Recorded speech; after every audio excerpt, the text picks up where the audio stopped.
O Supremo julga constitucional o programa Mais Médicos do governo federal e você vai ver também. Polícia Federal cumpre hoje mandados da Justiça para apurar suposto esquema de fraudes em licitações e desvio de recursos públicos na Prefeitura de Belém, no Pará. Ministro Dias Toffoli nega habeas corpus aos deputados estaduais do Rio Jorge Pisciani e Paulo Melo. Justiça Federal suspende anúncios da campanha Combate aos Privilégios, elaborada pelo governo para defender a reforma da Previdência. No Rio Grande do Sul, Justiça decide hoje se julgamento dos 4 acusados pelo incêndio na Boate Kiss permanece no Tribunal do Júri. TSE encerra nesta sexta teste público de segurança nas urnas eletrônicas. E no Dia Mundial de Combate à AIDS, as políticas públicas e leis que amparam o portador e dão acesso à prevenção e tratamento da doença.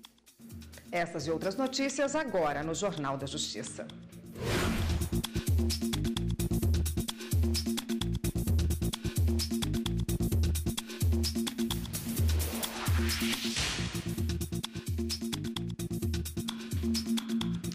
Olá, boa tarde para você. A lei que criou o programa Mais Médicos foi declarada constitucional pelo plenário do Supremo Tribunal Federal. A decisão foi tomada durante a análise de ação em que a Associação Médica Brasileira alegava que não havia urgência para a edição da medida provisória convertida em lei que criou o programa Mais Médicos para suprir a carência desses profissionais no Brasil.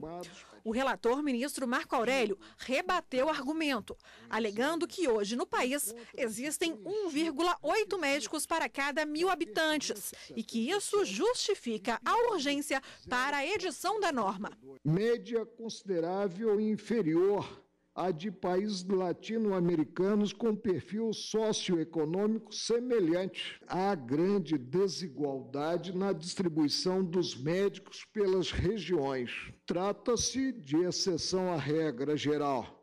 A falta de concurso público justifica-se pelo número insuficiente de médicos. Mas o relator entendeu que são inconstitucionais os dispositivos da lei que determinam um pagamento menor a médicos cubanos e autorizam médicos estrangeiros a atuarem no Brasil sem a revalidação do diploma. A dispensa de revalidação do diploma mostra-se incompatível com o princípio da proibição de proteção deficiente, por se tratar de medida inapta a promover de maneira constitucional o direito à vida e à saúde dos pacientes atendidos por profissionais cuja qualificação técnica, considerada a realidade brasileira, não foi suficientemente avaliada. O ministro Alexandre de Moraes divergiu, entendendo que a lei é totalmente válida.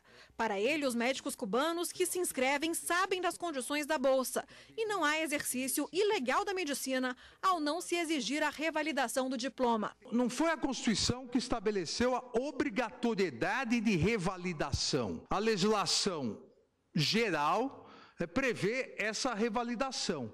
Essa medida do artigo 16 seria, ao meu ver, e dentro do que o comando constitucional permite, seria uma excepcionalidade para o médico intercambista. Não significa que essa lei especial, essa norma específica em relação à regra geral, deixou de exigir a qualificação necessária para o exercício da medicina. A maioria dos ministros acompanhou a divergência pela validade da lei que criou o Mais Médicos. Nós sabemos que esse tema esteve eivado de muita polêmica e de muita discussão e também sofreu vários reajustes na própria legislação ao longo do tempo, e a própria legislação acabou por ser reformada no sentido do respeito mesmo aos pagamentos adequados. Também eu peço vênia ao ministro Marco Aurélio para acompanhar a divergência,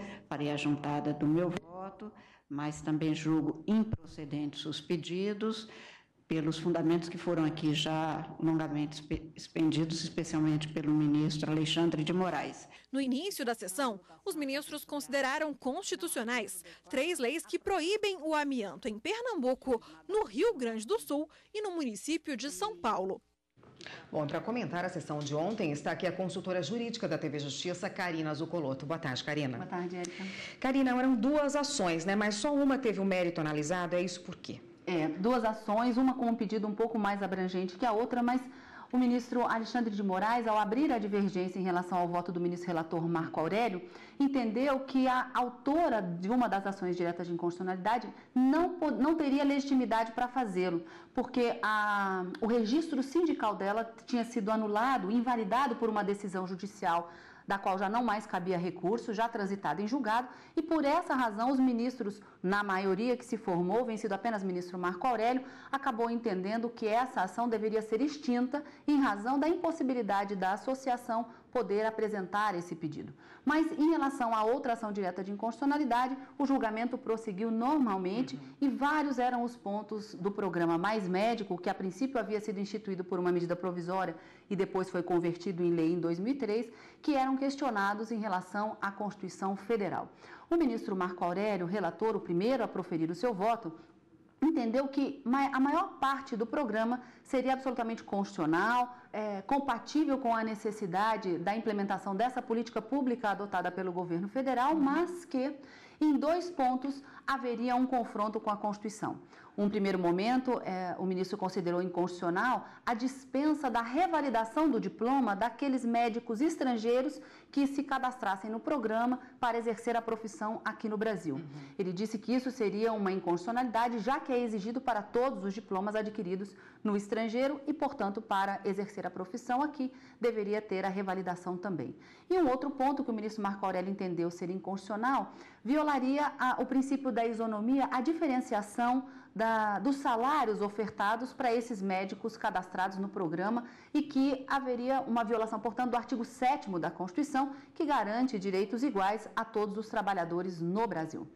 Nesse ponto, em relação a esses 2 questionamentos ou essas 2 inconstitucionalidades, apenas a ministra Rosa Weber acompanhou o ministro Marco Aurélio, porque a maioria que se formou no plenário na sessão de ontem acompanhou a divergência do ministro Alexandre de Moraes, que acabou superando essas inconstitucionalidades que o ministro Marco Aurélio apontou para dizer que o programa Mais Médico é sim constitucional e que talvez não seja a melhor política adotada, mas que ela não viola de forma alguma a Constituição. Afastou a exigência da revalidação do diploma e disse que essa exigência, a necessidade de revalidação, não está prevista na Constituição, mas sim na legislação infraconstitucional. E que esse programa criou uma excepcionalidade da necessidade de revalidação. E, em razão do princípio da isonomia, ele disse que essa relação dos médicos cadastrados no programa não é uma relação de vínculo empregatício e que, portanto, também não haveria qualquer violação em relação ao artigo 7º da Constituição.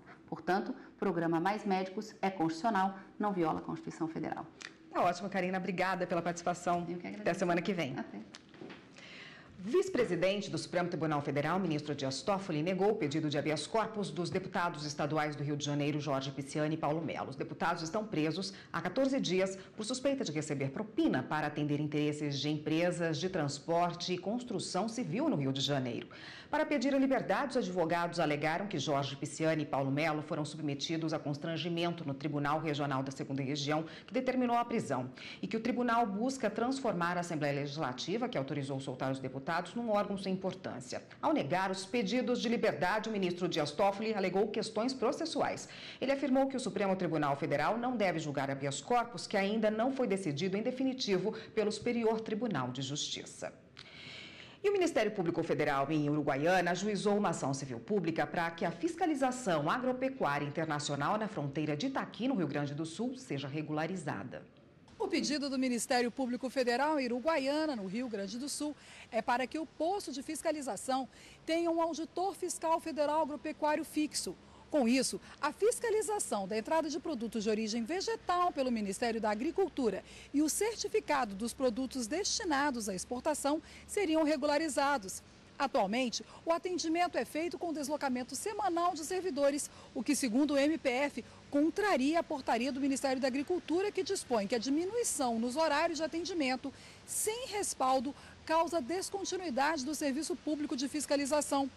Para o Ministério Público, as consequências da falta de vigilância são catastróficas e o atendimento, que em 2017 já é precário, no próximo ano torna-se inexistente naquele ponto da fronteira. A Polícia Federal cumpriu hoje mandados da Justiça na Operação Forte do Castelo, com o objetivo de apurar um suposto esquema de fraudes em licitações e desvio de recursos públicos na Prefeitura de Belém, no Pará. O ex-senador e ex-prefeito de Belém, Duciomar Gomes da Costa, conhecido como Dudu, foi preso. Estão sendo cumpridos 5 mandados de prisão temporária, 14 de busca e apreensão e 4 de condução coercitiva em 3 estados.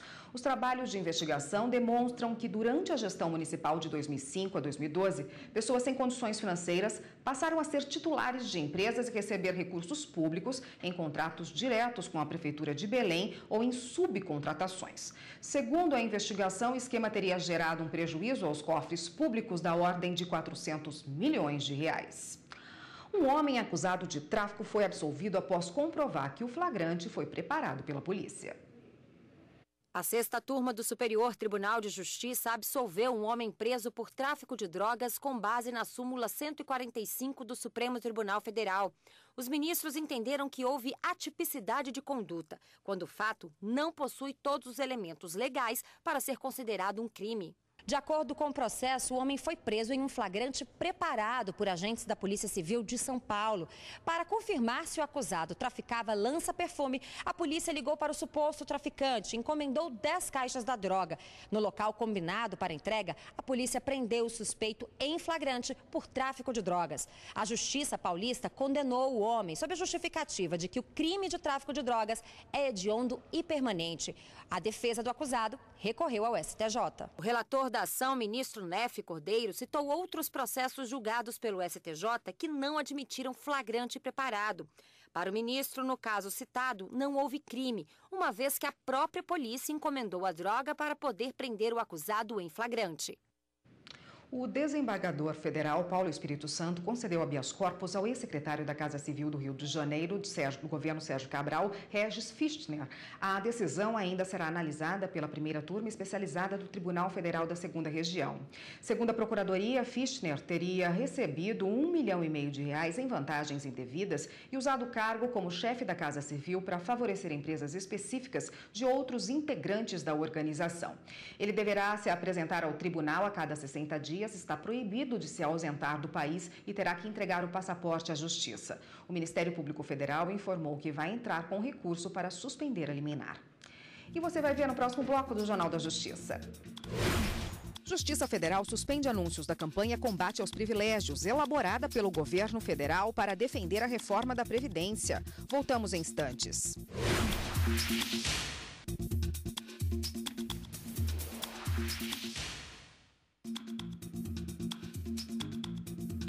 Começa hoje, às 14h, o julgamento de recursos dos 4 réus do processo que apura as responsabilidades pelo incêndio da Boate Cris, em Santa Maria, no Rio Grande do Sul. O julgamento dos embargos será no primeiro grupo, do criminal do Tribunal de Justiça. Elisandro Spor, Mauro Hoffman, Marcelo dos Santos e Luciano Bonilha querem reverter a decisão que estabeleceu o júri popular. De acordo com a decisão do TJ, eles respondem por homicídio. Em março passado, a primeira Câmara Criminal manteve os 2 votos a 1 à decisão anterior que decidiu pelo julgamento deles no Tribunal do Júri.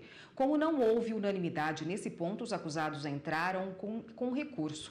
O incêndio na Boate Kiss aconteceu na madrugada de 27 de janeiro de 2013. 242 pessoas morreram e 636 ficaram feridas. A Justiça Federal determinou por meio de liminar a suspensão imediata de todos os anúncios da campanha Combate aos Privilégios, elaborada pelo governo federal para defender a reforma da Previdência. Evne Araújo, ao vivo, tem os detalhes para a gente. Boa tarde, Evne. Oi, Érica, boa tarde. A juíza da 14ª Vara Federal de Brasília considerou a propaganda ofensiva e desrespeitosa. Arbitrou ainda uma multa de R$50 mil por dia em caso de descumprimento. A magistrada considerou também que a campanha parece ter o intuito de tentar ganhar o apoio popular para a aprovação da reforma da Previdência. A ação foi ajuizada por entidades que representam servidores públicos. A AGU, a Advocacia Geral da União, disse em nota que vai recorrer da decisão assim que for notificada. Érica. Obrigada, Evne. Policiais da Delegacia de Repressão aos Crimes de Informática, em conjunto com o Ministério Público e com o Juizado Especial do Torcedor, prenderam 3 líderes de torcidas organizadas de times de futebol no Rio. As prisões fazem parte da Operação Límpidos. Os agentes ainda cumpriram um mandado de condução coercitiva contra um dirigente do Botafogo. A polícia está na sede do time Fluminense, Vasco no Botafogo, cumprindo mandados de busca e apreensão. O objetivo da operação é investigar uma suposta relação indevida entre os clubes e torcidas organizadas, algumas delas banidas dos estádios pela Justiça e que estariam sendo, inclusive, financiadas pelos clubes. Imagina você trabalhar 2 horas a mais todos os dias sem receber nada por isso. Uma empregada que se negou a aumentar a jornada sem o acréscimo de salário conseguiu reverter a demissão por justa causa e agora vai receber todos os direitos trabalhistas. A empregada entrou com a ação na Justiça do Trabalho para mudar a dispensa por justa causa para imotivada. Ela contou que foi contratada para trabalhar de segunda a sexta-feira, das 2 horas da tarde às 8 da noite, e aos sábados, das 8 da manhã às 5 da tarde. Após um ano, ela e colegas foram notificadas para trabalhar de meio-dia às 8 da noite, sem qualquer aumento salarial. A empresa sustentou que a contratação das empregadas previa jornada de 44 horas semanais. Mas, inicialmente, devido ao horário de funcionamento da empresa, a trabalhadora cumpria apenas 6 horas, completando a jornada aos sábados.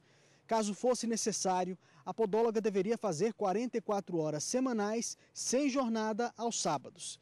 Em primeira e segunda instâncias, o entendimento foi que a alteração contratual com acréscimo de 2 horas à jornada sem aumento no salário afrontou o princípio constitucional da irredutibilidade salarial. Com isso, a justa causa foi revertida e mantida pelo Tribunal Regional do Trabalho do Espírito Santo. A empresa então recorreu ao TST. No entanto, diante do contexto descrito pelo TRT, o relator do caso na segunda turma, ministro José Roberto Freire Pimenta, explicou que para adotar entendimento diverso, seria necessário o reexame de fatos e provas, procedimento vedado pela súmula 126 do TST. Desta forma, a conduta da empresa foi considerada abusiva e a podóloga conseguiu a reversão da justa causa. A partir de amanhã, os eleitores do estado de São Paulo também poderão realizar o recadastramento biométrico aos fins de semana. O atendimento em horário diferenciado, denominado Mutirão da Biometria, vai acontecer nos cartórios eleitorais e postos de atendimento de todo o estado nos dias 2, 9 e 16 de dezembro, inclusive na sexta-feira, dia 8, feriado no Judiciário, das 9 da manhã até as 6 da tarde. O atendimento é por ordem de chegada. O eleitor deve levar documento oficial de identificação com foto, comprovante de residência recente, título eleitoral se tiver.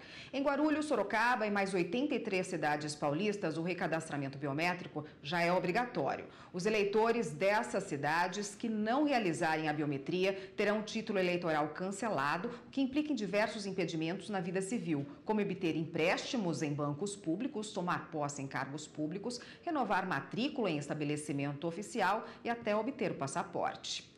E você vai ver no próximo bloco do Jornal da Justiça. No Dia Mundial de Combate à AIDS, as políticas públicas e leis que amparam o portador e dão acesso à prevenção e ao tratamento da doença. A gente volta já já.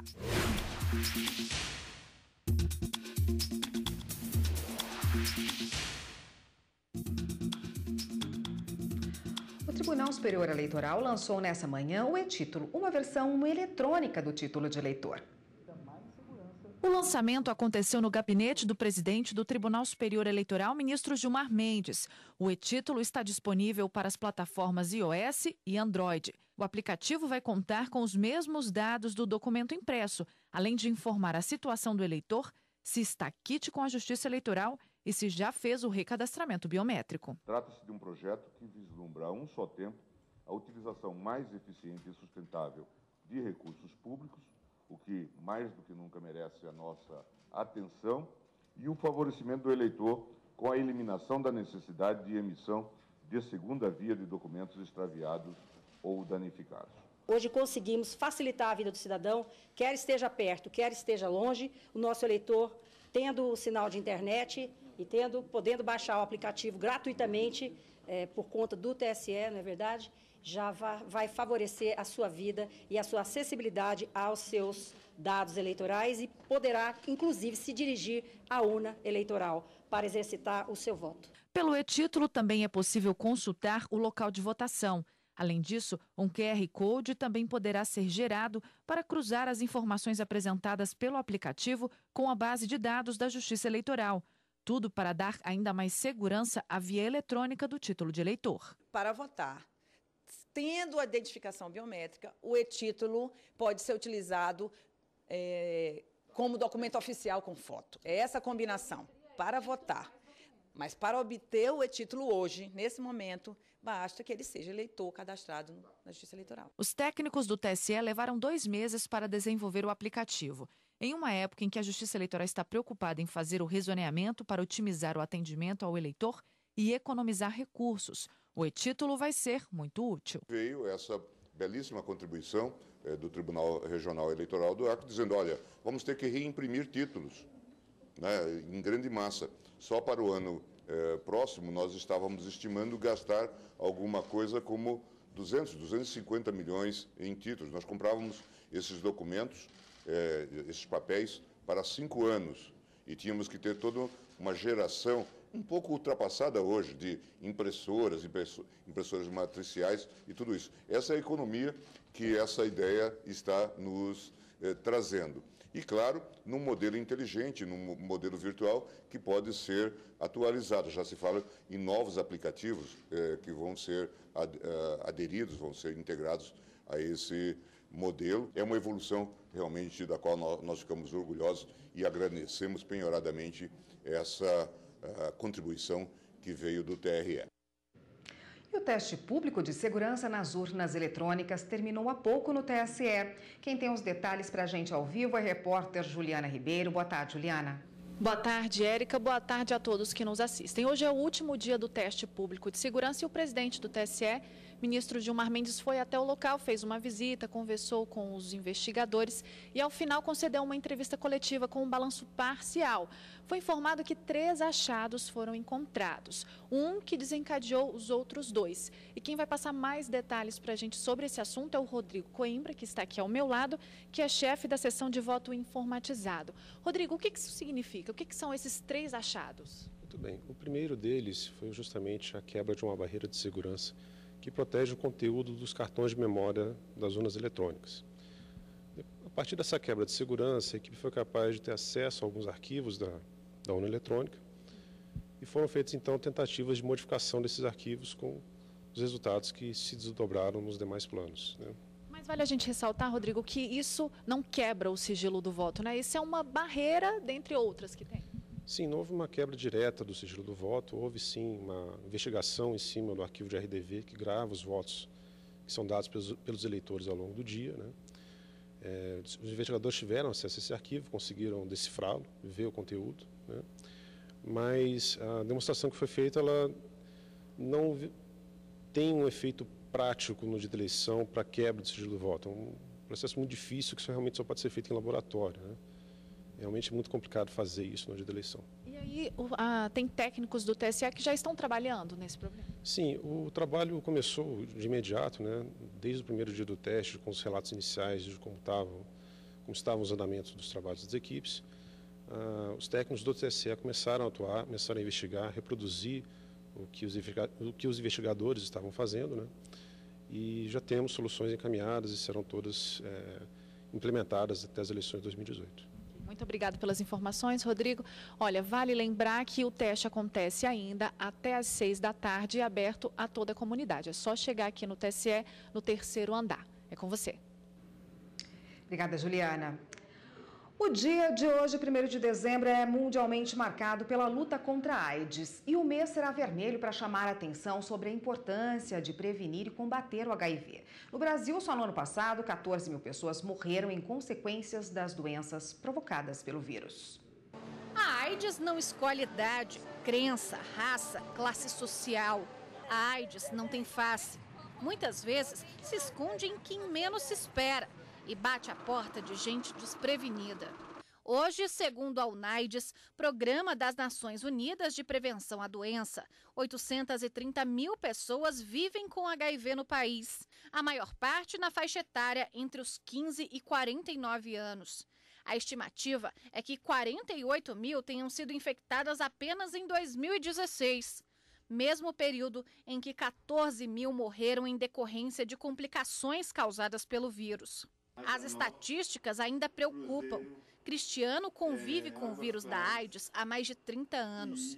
Saber de tantos jovens ainda sendo contaminados é um choque para ele. Eu acho que eles pensam que é uma realidade bem longe deles. Eu acho que realmente a AIDS está banalizada e eles perderam o medo da infecção. Dezembro é considerado o mês de combate ao HIV/AIDS. A campanha nacional tem como foco promover a assistência e a proteção dos direitos das pessoas que vivem e convivem com a doença.